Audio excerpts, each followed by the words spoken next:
Super Week was absolutely amazing.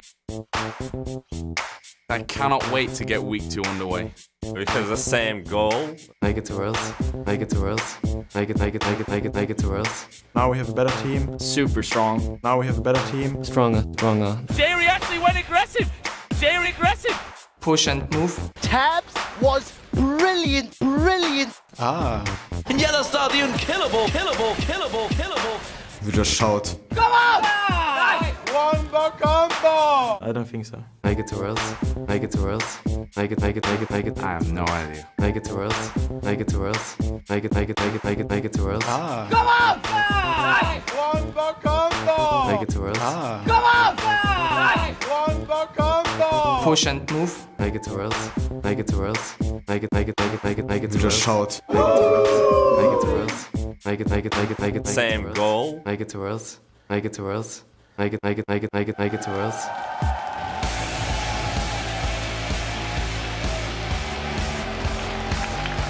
Welcome, ladies and gentlemen, to week 2 of the European League of Legends Championship Series, coming to you live from our studio here in Cologne, Germany.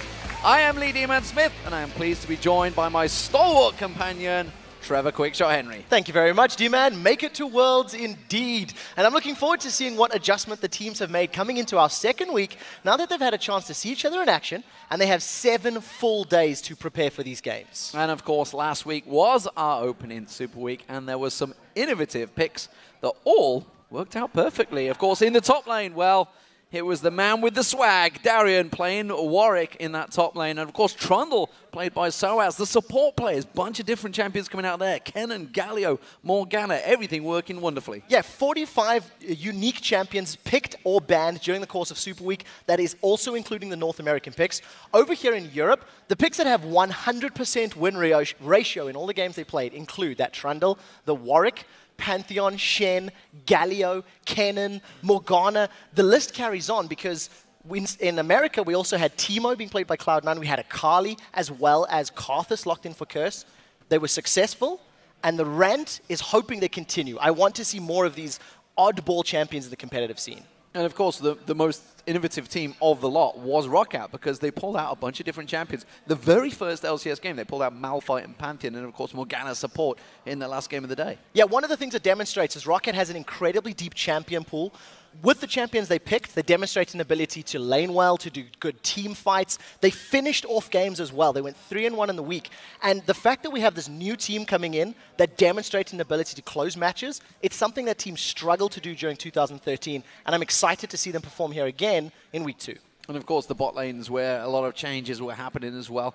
But also the trends tend to specific champions, because there was a different level of success between the two in the AD carries, but the supports, the Thresh bans, Annie bans, 11 bans for Annie. Yeah, Annie is definitely was one of the strongest 2.15. She's taking a bit of a hit now in 4.1, which we'll get to later. But in terms of your AD carries, Jinx I definitely want to talk about.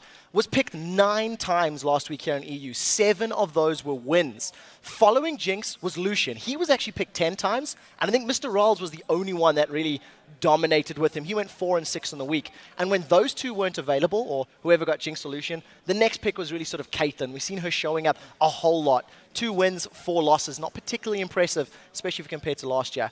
And very quickly, Thresh, the most played support. He had 10 games, plus you mentioned he was banned, I think, 5 or 6 times as well. 60% win ratio is good, but I think so many players are high-skilled with him. And finally, Annie, 5 games on the lot, 3 wins, 2 losses. Actually, same win ratio as Thresh. The only one that we're missing is Sivir. Sivir's the only champion that we're not talking about. She's being played in NA, she's being played OGN, she's been playing GPL. And I think EU will pick her up at some point to surprise everybody else. Now, before we get into today's games, let's take a quick look at the standings and where it all finished last Super Week. Of course, leading the pack, well, it is Fnatic. They are at the top of the table, going 4-0. Perfect Super Week for them so far, and only team in the LCS, both North America and Europe, to do that, of course. The 2 teams currently holding second place, well, Roccat surprised everyone, as well as Gambit on there with 3 wins and 1 loss. And of course, another tie at 4th place, which is SK Gaming and Copenhagen Wolves, both picked up 2 wins and 2 losses. Yeah, moving towards the bottom half of the table, there's yet another tie. This time in 6th place, where Millennium and the Super Hot crew are sitting at 1 win, 3 losses apiece. And finally, sitting alone in last place is Alliance, who shocked the world when 0-4. They surprised me with as well. Yeah, it was not a good week for Alliance. We'll see how that continues. But of course, those numbers are sure to change.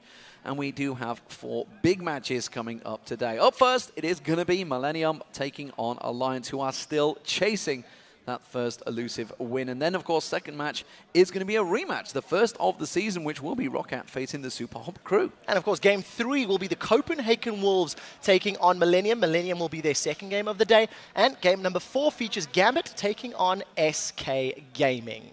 And, of course, immediately following these matches, it is time for another round of the European Challenger Series. So stay tuned after our matches to see the Ninjas in Pajamas facing SK Gaming Prime, no longer Kappa. Yeah, no more Kappa faces for you guys. SK did pick up that Challenger team. These games will be brought to you and covered by Kobe and Freak once we wrap up all of the LCS matches, guys. Now, let's take a quick look at players to watch this week. In the top lane, well, he really farmed his way to victory, channeled his Hin in a hotshot GG. It was, of course, Freddy122, who really, for SK Gaming, got 1,335 farms. So close to being elite, didn't quite get there. But, of course, his Giovanna has taken a hit in 4.1, so keep your eyes on Freddy to see if he's as impactful this week. Yeah, we'll see what he's going to end up playing. I think in the jungle, I want to highlight Jankos. He was terrifying last week, and he really impressed me with his ganks, his timing, and his presence. He ended up going 12, 2, and 17 in their 3 victories. Their loss, not so good, but we'll see what kind of threat he can bring in week 2. And, of course, the mid laner, well, who else? Alex Ich in that mid lane pulled out the quadra kill. So close to getting that penta was, of course, the hashtag LCS big play with his 5.6 KDA. He leads that mid lane.